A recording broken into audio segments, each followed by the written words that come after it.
Praise the Lord अजीजों, परमेश्वर ने हमें एक काम को बार बार तब तक करने के लिए नहीं चुना है जब तक उस काम का कोई अर्थ ही ना बचे। परमेश्वर सृजनात्मक है। अगर आपको ऐसा नहीं लगता तो अपने चारों ओर नजरें डालिए। सारे जानवर, कीड़े मकोड़े, पेड़ पौधे, पक्षी और बाकी अन्य चीजें कितनी अद्भुत है। सूर्य, चंद्रमा, सितारे और तमाम ग्रह और गुरुत्वाकर्षण की सारी चीजें जिसकी परमेश्वर ने सृष्टि की, हमारे दिमाग को संकोच में डाल सकती हैं। ये सारी चीजें वास्तव में हम परमेश्वर को द्वारा रचित असीमित प्रकार की चीजों के बारे में हमेशा बात करते रह सकते हैं कि कितनी अच्छी अच्छी परमेश्वर ने इस पूरी की पूरी दुनिया के अंदर चीजें बनाई हैं। यदि आपने ध्यान नहीं दिया होगा तो आपको यह पता चलेगा कि परमेश्वर भी थोड़ा ऐसा काम करता है और अक्सर हमारे जीवनों में कोई बदलाव लाता है। वे आश्चर्य से भरा हुआ है और फिर भी भरोसेमंद है। आप जानते हैं कि हम सच में परमेश्वर से बहुत कुछ सीख सकते हैं। मैं नहीं चाहता कि लोग ये सोचे कि उन्होंने मेरे बारे में पूरा अनुमान लगा दिया है और यद्यपि मैं विश्वसनीयता और ईमानदार बनना चाहता हूं, पर मैं हमेशा लोगों के द्वारा भविष्यवाणी करने योग्य नहीं होना चाहता कि लोग मेरे बारे में जज करें। मुझे परमेश्वर से प्रार्थना करना और ऐसी सृजनात्मक विचारों को मांगना पड़ता है जो जिंदगी को हिलाकर रख दे और मुझे मेरे पैरों पर खड़े रहना, अपनी खुद की एक राय रखने के लिए आशीष दे। राय बहुत जरूरी होती है क्योंकि हर किसी की अपनी एक राय होती है।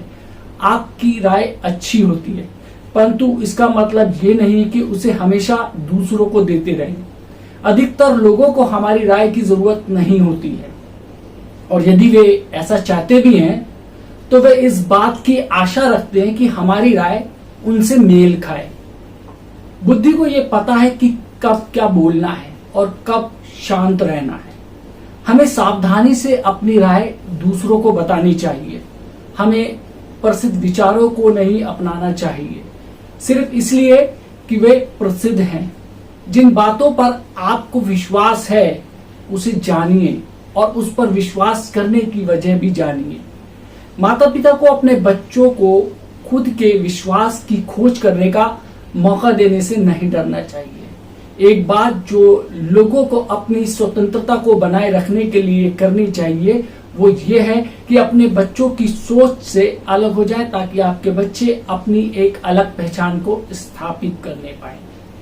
और अगली चीज है कि बहाने ना बनाएं। लोगों को खुश करना एक असाधारण विशेषता नहीं है, पर कई बार हम अक्सर ये पाते हैं कि हम नहीं बन सकते जैसा वे चाहते हैं। लोग चाहते हैं कि हम उनके जैसा बन जाएं, लेकिन हम नहीं चाहते कि हम उनके जैसा बने। बहरहाल लोग जो गलती करते हैं वो ये है कि वे बहाने बनाने का निर्णय लेते हैं। जैसे एक दिन एक व्यक्ति ने मुझसे कहा, मैं तब तक छल करता रहूंगा जब तक मैं वहां तक ना पहुंच जाऊं। इसका अर्थ है खुद से झूठा होना और वो ऐसा काम है जो आपको कभी भी नहीं करना चाहिए। यीशु मसीह छली, झूठे और नकली लोगों की प्रशंसा नहीं करता था। आप जानते हैं कि आज आप जैसे हैं आपको वैसा नहीं होना चाहिए, इसलिए कम से कम असली बने रहें।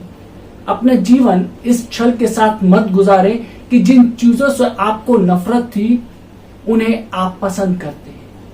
हर वक्त ऐसे लोगों के साथ रहना जिनके साथ आपको मजा नहीं आता और ये छल करते हैं कि वो आपको पसंद है। यीशु मसीह ने हर किसी को प्यार करने को कहा, पर उसने ये नहीं कहा कि हर किसी को अपने साथ रखने के लिए प्यार करना चाहिए। हमारे जीवन में ऐसे लोग भी होते हैं जिनके साथ हमारा मेल नहीं हो पाता। हमारे व्यक्तित्व का एक मिश्रण नहीं हो पाता और ना ही साथ हम काम कर पाते हैं। हम परमेश्वर से उसकी ताकत को मांग सकते हैं और जब साथ हो तो एक दूसरे के साथ अच्छा बर्ताव भी हम कर सकते हैं जिन लोगों के साथ हमारी नहीं बनती है। बड़े दुख से ये कहना पड़ रहा है कि ये दुनिया छली लोगों से भरी हुई है। छली होने पर भी कुछ लोग संतुष्ट होने का छल करते हैं, दिखावा करते हैं कि मैं बहुत खुश हूं, बाहरी दिखावा करते हैं। वे ऐसी नौकरियां करने की कोशिश करते हैं जो उनके लिए कठिन है, सिर्फ इसलिए क्योंकि उन्हें लगता है कि उन्हें ऐसा करना चाहिए ताकि लोग उनकी प्रशंसा करें या लोगों के सामने अपनी ख्याति को कायम रख सके। लोगों के कई चेहरे होते हैं और जरूरत पड़ने पर उसे बदलने में वो आतुर हो सकते हैं। मैं विश्वास करता हूं खुद से सच्चा ना होना दुनिया में पाई जाने वाली सबसे बड़ी खुशियों का चोर है। ऐसी दुनिया जो लगातार आपको कुछ और बनाने की कोशिश में लगी रहती है, जहां वे खुद जैसा बने रहना सबसे बड़ी उपलब्धि है।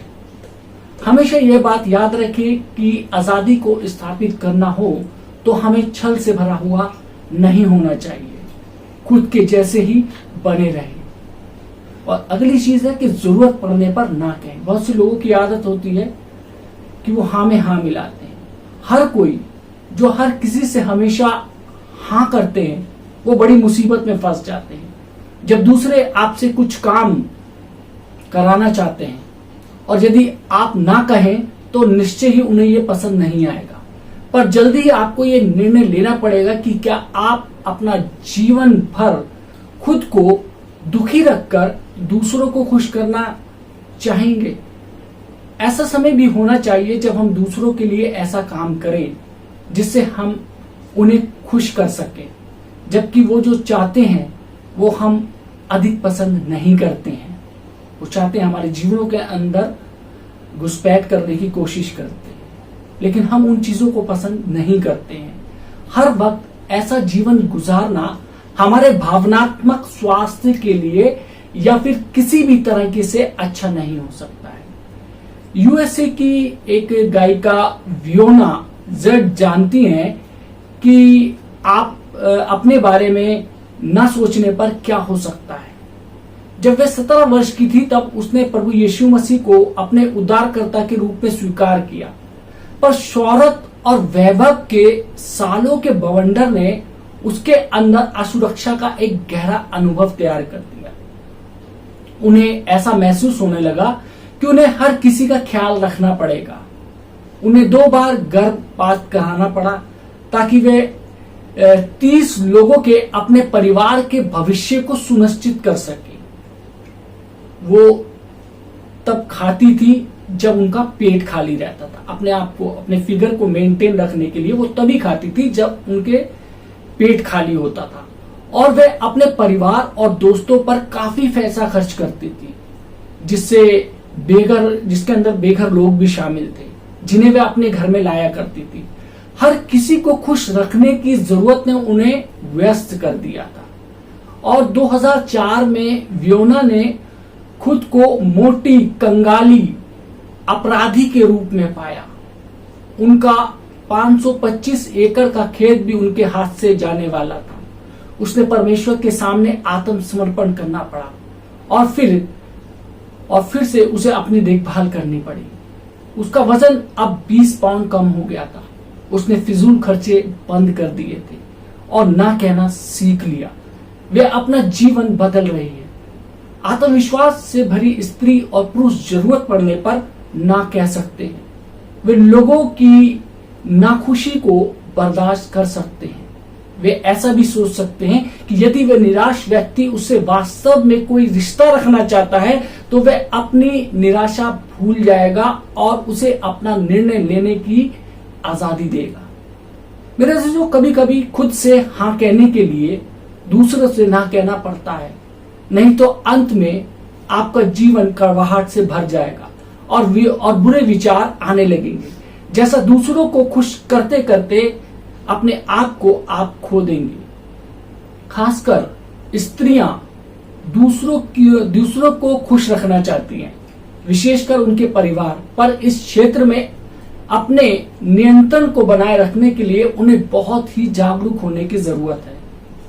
आत्मा कीमती है और आपको ऐसा काम करने की जरूरत है जो दूसरों के लिए करने के साथ साथ अपने लिए भी करना जरूरी है। जब आपको लगता है कि आपको ना कहना चाहिए तो आपको उसका कारण बताने की जरूरत नहीं होनी चाहिए। अक्सर लोग चाहते हैं कि हम अपने काम का न्याय दें कि भाई हमने मना क्यों कर दिया है बताइए। लोग चाहते हैं कि हम अपने कामों का न्याय दें और हमें ऐसा करने की जरूरत नहीं है। मैं परमेश्वर के द्वारा चलने की कोशिश करता हूं, या फिर दूसरे शब्दों में कहा जाए तो मैं अपने दिल की बात मानता हूं। और कभी कभी मैं ये पूरी तरीके से समझ ही नहीं पाता कि क्यों कुछ चीजें मेरे मन को पसंद नहीं आती हैं। पर मैंने ये सीखा है कि अगर मुझे ऐसा लगता है तो मैं दूसरों को खुश करने के लिए अपने विवेक के विरुद्ध नहीं जाऊंगा। मैं प्राय यही कहता हूं कि मुझे इस बात से शांति नहीं मिल रही है, या मुझे वो सही नहीं लग रहा है, या सरल तरीके से मैं नहीं चाहता कहना ये काफी है। यदि आपके पास कारण है तो उसे प्रस्तुत करने में कोई बुराई नहीं है, पर मुझे लगता है कि वजह बताने की कोशिश में हम अपनी सीमा से बाहर चले जाते हैं। यदि नाराज व्यक्ति कुछ समझना ही नहीं चाहता तो आप कितनी भी सफाई दें वो कभी भी समझ ही नहीं पाएगा। अपने दिल का कहा माने और अपनी शांति को कायम रखने, जरूरत पड़ने पर ना कहें और जरूरत पड़ने पर हाँ कहें। और अगली चीज है, ऐसे लोगों के साथ समय बिताएं जो आपको खुद बने रहने की जगह दे। कुछ लोग हमें सुनिश्चित सांचे में ढालने की कोशिश में लगे रहते हैं कि जैसा वो चाहते हैं हम वैसा बन जाए, एक कठपुतली की तरह से। पर कुछ व्यक्ति विशेष भी होते हैं जो वास्तव में व्यक्तिगत और असहमति को प्रोत्साहित करते हैं। हमें उन लोगों के साथ समय बिताना चाहिए जो हमें स्वीकार और दृढ़ करते हैं। यकीनन यदि हम अपने व्यक्तित्व और आजादी के लिए प्रोत्साहन चाहते हैं, जो हमें उस प्रकार की आजादी और आदर का बीज दूसरों के जीवन में बोना होगा। हमारा आदर्श वाक्य होना चाहिए कि जियो और जीने दो। मैं परमेश्वर का शुक्रगुजार हूं कि उसने मुझे ये सिखाया है कि वो चाहता है कि हम भिन्नता और सज्जन शक्ति से भरा जोशीला जीवन बिताएं। परमेश्वर ने हमारी सृष्टि भिन्न व्यक्तित्व के रूप में की है, जो समाज के समान अच्छाई के लिए एक साथ काम कर सके। पहला कुरिन्थियों 12 बाब और उसकी 27वीं आयत में परमेश्वर का वचन कहता है, इसी प्रकार तुम सब मिलकर मसीह की देह हो और अलग अलग उसके अंग हो। मेरे अजीजों, निश्चय करें कि आप अपना समय ऐसे लोगों के साथ बिताएंगे जो आपको आपके व्यक्तित्व की तलाश में प्रोत्साहित करेगा। हम परमेश्वर के अंग हैं, अलग अलग अंग है। ऐसे दोस्तों को ढूंढे जो आपको खाली जगह दें, जो आपकी सीमाओं का आदर करें। और अगली बात जो है वो ये है कि बच्चों को देखो। यीशु मसीह ने कहा, यदि हम स्वर्ग के राज्य में प्रवेश करने की आशा करते हैं तो छोटे बच्चे के समान बने। मुझे विश्वास है कि इसमें से एक मुख्य बात जो है वो हमें बताना चाहता था वो ये है कि हम ये सीखें कि बच्चे कैसे आजादी का मजा लेते हैं। वो बहुत हंसते हैं, वो माफ करते हैं और भरोसा रखते हैं। बच्चों में निश्चय ही आत्मविश्वास होता है, कम से कम तब तक जब तक ये दुनिया उन्हें असुरक्षा और डर का पाठ न पढ़ा दे। बच्चे किसी भी चीज को खेल में बदल सकते हैं, वो जल्दी ही अनुकूल हो जाते हैं और दूसरों से अलग होने के वजह से उनको कोई तकलीफ नहीं होती और हमेशा नई चीजों की खोज में लगे रहते हैं। हर वस्तु उन्हें चकित कर देती है, आश्चर्य में डाल देती है। हमें निश्चय ही बच्चों को देखने और सीखने की जरूरत है और उनके जैसा बनने की यीशु मसीह के द्वारा दी गई आज्ञा का पालन करना चाहिए। मत्ती रचित सुसमाचार और 18 बाब उसकी 3री आयत में परमेश्वर का वचन कहता है, और कहा, मैं तुमसे सच कहता हूं कि जब तक तुम ना फिरो और बालकों के समान ना बनो तो तुम स्वर्ग के राज्य में प्रवेश करने नहीं पाओगे। जी हाँ, हमारे को बालकों के समान बनना है, जिनके अंदर कोई भी चीज को लेकर असुरक्षित की भावना नहीं होती। और अगली बात है, अटल अवस्था को दूर भगाएं। क्या आपने कभी पानी के तालाब को देखा है जिसका पानी स्थिर होता है, उसमें बहाव नहीं, स्वच्छ पानी का स्रोत नहीं, और पानी वहां पर जमा हुआ है। अगर वो पानी वहां पर पड़ा ही रहे और सूरज उस पानी को भाप में बदलने में देरी कर दे तो उसमें जीवाणु पैदा हो जाएंगे और वो पानी हरे रंग में बदल जाएगा। उसमें थोड़ा सा, बहुत नाम मात्र को ही जीवन बचेगा उस पानी के अंदर। हमारा जीवन स्थिरता में जा सकता है, ये समय समय पर थोड़ा थोड़ा करके ही होता है और प्राय इतना धीरे होता है कि उसे व्यक्त ही नहीं किया जा सकता। एक समय में हमारा जीवन बहुत जोशीला था और अचानक हम खुद को ऐसी अवस्था में पाएंगे जिसे दुनिया कहते हैं। मध्य जीवन की विशेष परिस्थितियां, मुझे लगता है कि ये स्थिरता से कुछ कम या ज्यादा नहीं है। हम साहसी बनना, अनैतिक काम करना, सृजनशील बनना बंद कर देते हैं। हम स्थिर हो जाते हैं उस तालाब की तरह। हम दुनिया के अनुसार ढल जाते हैं और लोगों की आशा के अनुकूल हो जाते हैं। जैसा लोग हमें बनाना चाहते हैं अपने जैसा, हम उनके जैसा बन जाते हैं। हम भविष्यवाणी करने के योग्य हो जाते हैं दूसरे लोगों के बारे में, है ना। भविष्यवाणी का मतलब कि दूसरे लोगों के बारे में बताने वाले, अरे ये तो वहां जाने वाला है। हम दूसरों की जासूसी करने लगते हैं। हम भविष्यवाणी ऐसी बातों की करने के योग्य हो जाते हैं, लोगों के विषय में बात करते हैं। मैं विश्वास करता हूं कि यदि हम लड़ाई ना करें तो हम में से हर एक का जीवन स्थिर हो जाता है। दूसरों के साथ बहते जाना और एक दिन एक ही काम करते रहना आसान होता है। कुछ अनूठे व्यक्ति ही होते हैं जो हर किसी की तरह बहाव के साथ बहने की बजाय बहाव की विपरीत दिशा में बहने को तैयार होते हैं। एक बहुत ही बहुमूल्य बात जो मैंने सीखी है वो ये है कि मुझे जानबूझकर काम करना चाहिए। मुझे उस काम को करने की इच्छा आने का इंतजार नहीं करना चाहिए। मैं उन लोगों को ढूंढता हूं जिनके लिए मैं एक अनुग्रह का कारण बन सकूं, क्योंकि हमने वो बहुत ही महत्वपूर्ण पाठ सीखा है जिसे यीशु मसीह ने पढ़ाया है कि प्यार के मार्ग में चलें। इफिसियों 5 बाब और उसकी 2 आयत में वचन कहता है, और प्रेम में चलो जैसा मसीह ने भी तुमसे प्रेम किया और हमारे लिए अपने आप को सुखदायी सुगंध के लिए परमेश्वर के आगे भेंट करके बलिदान कर दिया। मेरे अजीजों, हमें प्रेम के अंदर चलना, हमारे जीवन के अंदर नफरत, हिंसा के लिए कोई स्थान नहीं होना चाहिए। और वचन में आगे हम देखेंगे 2 यूहन्ना 1 बाब और उसकी 6 आयत में लिखा है कि और प्रेम ये है कि हम उसकी आज्ञाओं के अनुसार चले। ये वही आज्ञा है जो तुमने आरंभ से सुनी है और तुम्हें इस पर चलना भी चाहिए। मेरे अजीजों, मैं अपने लिए कभी कभी जानबूझकर कुछ ऐसा काम कर लेता हूं जो सामान्य रीति से हटकर हो, क्योंकि मैं स्थिर जीवन जीना पसंद नहीं करता हूं। मैं जानबूझकर हर दिन का अपना समय प्रार्थना और परमेश्वर के साथ संगति करने के लिए निकालता हूं।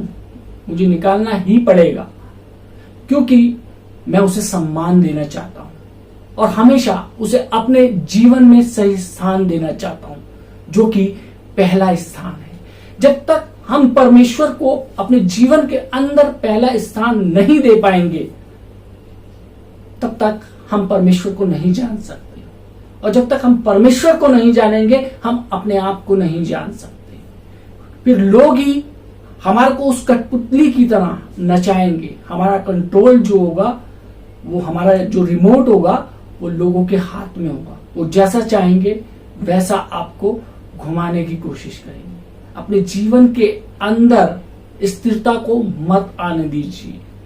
बहाव बनिए, विपरीत परिस्थितियों का बहाव, जिसके अंदर डर नहीं है, खौफ नहीं है।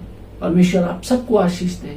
आमीन। आइए हम दुआ मांगे। महान सामर्थ्य पिता परमेश्वर धन्यवाद देते हैं आज के सुंदर वचन के लिए प्रभु जी, जो कि हमने सीखा कि किस प्रकार से हमने अपने जीवन के अंदर चलना है। प्रभु जी, हम जानते हैं कि बहुत से लोग हमारे को अपनी तरह बनाना चाहते हैं। यदि हम उनके कार्यों को करने से मना करते हैं तो वो नाराज हो जाते हैं। प्रभु जी, हमारे को इतनी सामर्थ्य है कि परमेश्वर प्रभु जी हम खुद का निर्णय लेने वाले हो सके, क्योंकि हम जानते हैं कि प्रभु जी आपने हमारे को स्वतंत्र आत्मा दिया है, अपनी इच्छा शक्ति दी है परमेश्वर, कि हम परमेश्वर प्रभु यीशु मसीह तुझ में होकर अपने निर्णय ले सके। परमेश्वर, आज जितने लोगों ने भी परमेश्वर ये वचन सुना है, परमेश्वर ये वचन उनके लिए आशीष का कारण, उनके परिवार के लिए आशीष का कारण, ये वचन ज्यादा से ज्यादा लोगों तक पहुंचाने वाले हो सके, ताकि उनके जीवन के अंदर भी परिवर्तन हो सके। आज के इस वचन पे परमेश्वर और सुनने वाले तमाम लोगों पे आपकी आशीष चाहते हैं, यीशु मसीह के नाम से मांगते हैं। आमीन।